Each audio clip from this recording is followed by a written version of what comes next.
Você já se pegou fazendo a coisa certa pelo motivo errado? Ou pior, perseguindo algo por tanto tempo que, quando finalmente chegou lá, percebeu que aquilo nunca foi o que você queria de verdade. Zuko passou 3 temporadas inteiras vivendo exatamente isso. E é por isso que ele não é só um grande personagem de animação. Ele é um espelho, e às vezes a gente não gosta do que vê.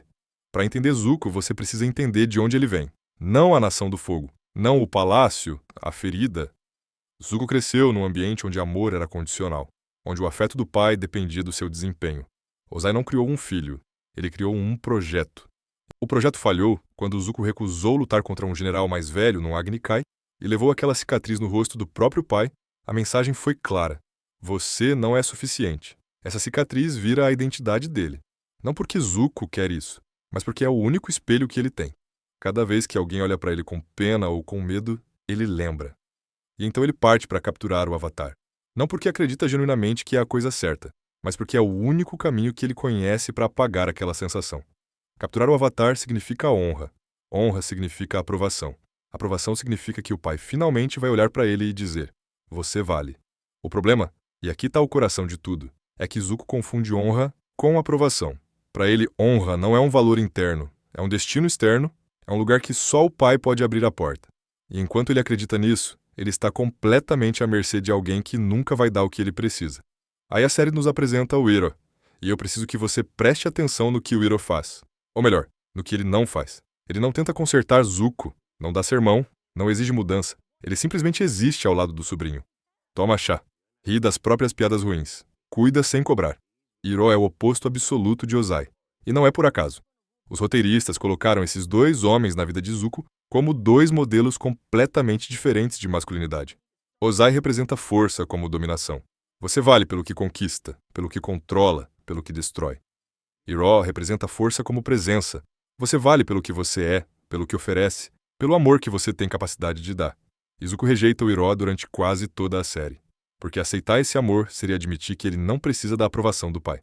E essa admissão dói mais do que qualquer cicatriz, porque significa que os anos todos de busca foram em vão, que ele estava correndo na direção errada. Ninguém quer acreditar nisso. Mas tem outro personagem que a gente precisa falar, e que raramente entra nessa conversa. Azula, a irmã de Zuko. E ela importa aqui porque ela é o caminho alternativo. Ela é o que Zuko poderia ter se tornado se tivesse simplesmente cedido. Azula recebeu tudo o que Zuko queria: a aprovação do pai, o talento reconhecido, o poder. E o que ela fez com isso? Virou uma pessoa que não consegue confiar em ninguém, que manipula em vez de conectar, que no final, sozinha e em colapso, perde até o controle de si mesma. Azula ganhou o jogo que Zuko estava tentando jogar, e ganhar aquele jogo destruiu ela. Isso não é coincidência. É a série dizendo em voz alta que a aprovação de Ozai não é um prêmio, é uma armadilha, e Zuko estava correndo em direção a ela com tudo o que tinha. Ba Sing Se, segunda temporada. Esse é o momento mais importante da série, e talvez um dos mais corajosos da animação ocidental. Zuko está na caverna com a Aang. Ele está a um passo de fazer a coisa certa. Você sente isso, os roteiristas fazem você sentir isso. E então, ele vira, escolhe o Azula, escolhe o pai, trai o Iroh. A maioria das histórias teria feito diferente, teria deixado essa redenção ser um arco limpo. O personagem cai, aprende, muda, sobe. Mas Avatar não faz isso. Zuko recua. E esse recuo é o momento mais humano de toda a série. Porque mudar de verdade é difícil. Às vezes você vê o caminho certo com clareza total, e mesmo assim volta para o que é familiar. Não por maldade, por medo. Porque o desconhecido, mesmo que seja melhor, ainda é desconhecido. Zuko voltou para a prisão que ele conhecia, e chamou isso de vitória. E aí vem a cena mais subestimada de toda a série. Zuko está de volta à Nação do Fogo. É herói. O pai aprova. Tem tudo que sempre quis. E ele está completamente vazio. Anda pelos corredores do palácio como um fantasma. Porque chegou lá e não tinha nada. A aprovação de Ozai não preencheu nada. E agora ele não tem mais nem a busca para se agarrar. A terceira temporada é sobre Zuko, aprendendo a andar sem muletas. E isso não é bonito no começo. É desajeitado. É cheio de recaída. Ele tenta se aproximar do grupo do Aang e faz tudo errado. Tenta se conectar com o pai e descobre que o monstro é real. Tenta entender quem ele é sem o papel de príncipe, sem o papel de vilão, sem nenhum roteiro. Ero disse uma vez: você tem que desistir da vida que planejou para aceitar a vida que está esperando por você. Marco Aurélio, 2000 anos antes, chegou no mesmo lugar pelo caminho da filosofia. A única coisa que está no seu controle é a sua escolha. Não o que os outros pensam, não o que os outros sentem. Só o que você decide fazer.